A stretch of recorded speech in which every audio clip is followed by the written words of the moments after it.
Hello दोस्तों, आज हम आपको श्री जी लक्ष्मी जी समुद्र मंथन के समय क्षीर सागर से कैसे प्रकट हुई और भगवान विष्णु को अपना पति स्वीकार कैसे किया था, इसका पूरी कथा सुनाते हैं हम आपको विस्तार से।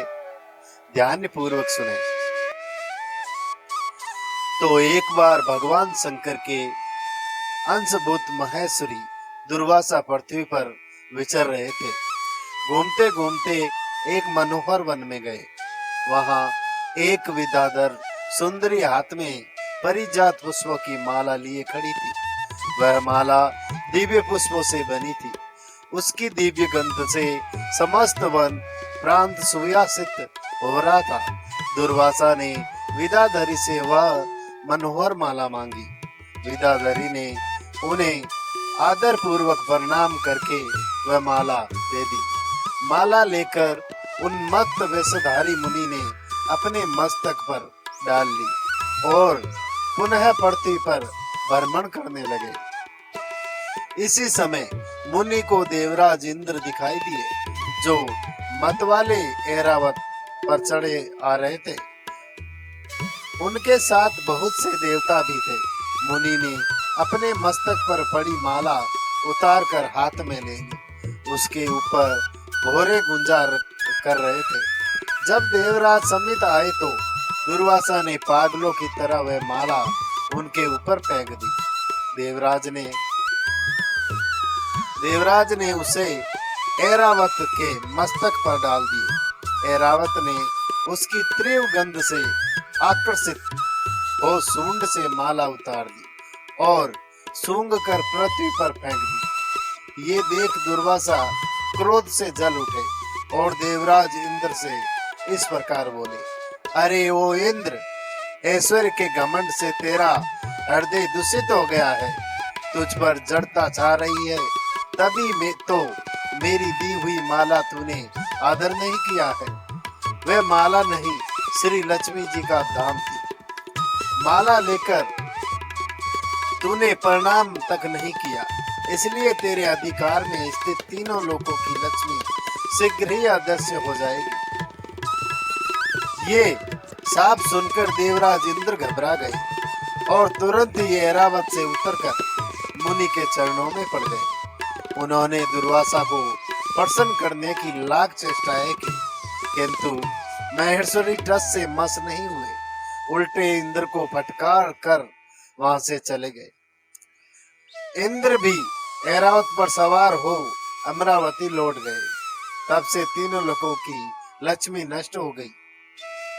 इसी प्रकार त्रिलोकी के श्रीहीन एवं स्व सत्व रहित हो जाने पर दानवों ने देवताओं पर चढ़ाई कर दी।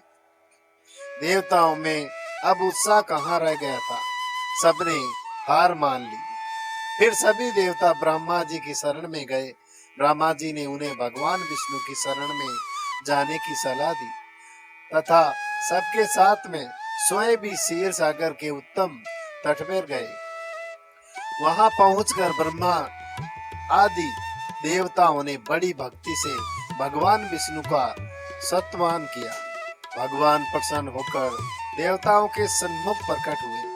उनका अनुपम तेजस्वी मंगलम विग्रह देखकर देवताओं ने पुनः स्तुति किया।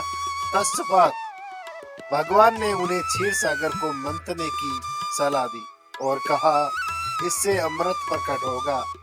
उसके पान करने से तुम सब लोग अमर अजर हो जाओगे। किंतु ये कार्य है बहुत दुष्कर अंत है। तुम्हें दैत्यों को भी अपना साथी बना लेना चाहिए। मैं तो तुम्हारी सहायता करूंगा ही। भगवान की आज्ञा पाकर देवगण दैत्यों से संधि करके अमृत प्राप्ति के लिए प्रयास करने लगे।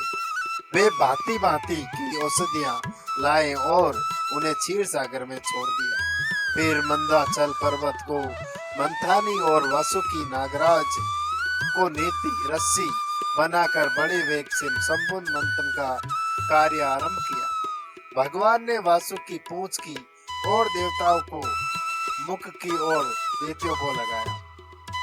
मंथन करते समय वासुकी की नी स्वाग्नि से झुलसकर सभी देवते निश्चित हो गए और उसी निश्वास वायु से विपक्ष होकर बादल वासुकी पूंछ की ओर से बरसते थे, जिससे देवताओं की शक्ति बढ़ती गई। भक्त वसल भगवान विष्णु स्वयं कच्छ रूप धारण कर क्षीर सागर में घूमते हुए मंदराचल के आधार बने हुए थे। वे ही एक रूप से देवताओं में और एक रूप से दैत्यों में मिलकर नागराज को खींचने में सहायता देते थे तथा एक अन्य विशाल रूप से जो देवताओं और दैत्यों को दिखाई नहीं देता था, उन्हें मंदराचल और ऊपर से दबा रखा था। इसके साथ ही वे नागराज वासुकी ने भी बल का संचार